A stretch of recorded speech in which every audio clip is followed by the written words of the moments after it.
नमस्कार दोस्तों। आज हम आपके लिए लाए हैं भगवद गीता के अध्याय 4 श्लोक 21 की विशेषता। इस वीडियो में हम जानेंगे कि कैसे इस श्लोक के माध्यम से हमें जीवन की सच्ची संतोष और समर्पण की शिक्षा मिलती है। अगर आपको हमारा वीडियो पसंद आए तो कृपया लाइक करें और हमारे चैनल को सब्सक्राइब करना न भूलें। चलिए अब हम इस अद्भुत श्लोक की गहराई में उतरते हैं। यस्त्विन्द्रियाण्युपेन्द्रियार्थेभ्यस्तेष्वर्थेभ्यः सर्वशः आत्मन्यवात्मना तुष्टः तस्य कार्यं न विद्यते। 21। जो व्यक्ति इंद्रियों को इंद्रियार्थों से दूर रखता है और आत्मा में ही संतुष्ट रहता है, उसके लिए कोई काम नहीं होता।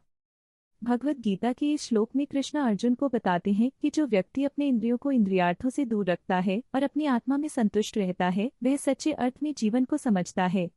ऐसे व्यक्तियों के लिए कोई कार्य नहीं होता, क्योंकि वे अपने भीतर की शांति और संतोष को पा लेते हैं।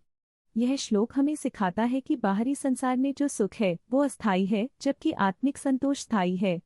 जब हम अपने इंद्रियों को नियंत्रित कर लेते हैं और अपने भीतर की गहराइयों में जाकर तृप्ति प्राप्त करते हैं, तब हम सही अर्थ में जीवन के लक्ष्यों को प्राप्त कर सकते हैं। एक बार की बात है, एक छोटे से गांव में एक साधु बाबा रहते थे। उनका नाम था बाबा रामदास। बाबा का जीवन सादगी और संतोष से भरा हुआ था। गांव के लोग उन्हें बहुत मानते थे। एक दिन गांव में एक बड़ा मेले का आयोजन हुआ। सभी गांव वाले मेले में जाने के लिए उत्सुक थे, लेकिन वहां एक युवा लड़का था। नाम उसका था अर्जुन। अर्जुन बहुत ही उत्साही और महत्वाकांक्षी था। वो मेले में जाकर बड़ा धन कमाना चाहता था। अर्जुन ने बाबा से कहा, बाबा, मैं मेले में जाऊंगा और खूब पैसे कमाऊंगा। बाबा मुस्कुराए और बोले, बेटा, तुम दौलत की तलाश में मत जाओ। असली दौलत तो आत्मा की संतोष में है। अर्जुन ने सोचा, बाबा क्या जानते हैं, पैसे से ही खुशी मिलती है। उसने अपनी बात नहीं मानी और मेले में चला गया। वहां उसने बहुत सारे खेल खेले, खिलौने खरीदे और सभी चीजों का आनंद लिया। लेकिन जब वह घर लौटा तो उसे खालीपन महसूस हुआ।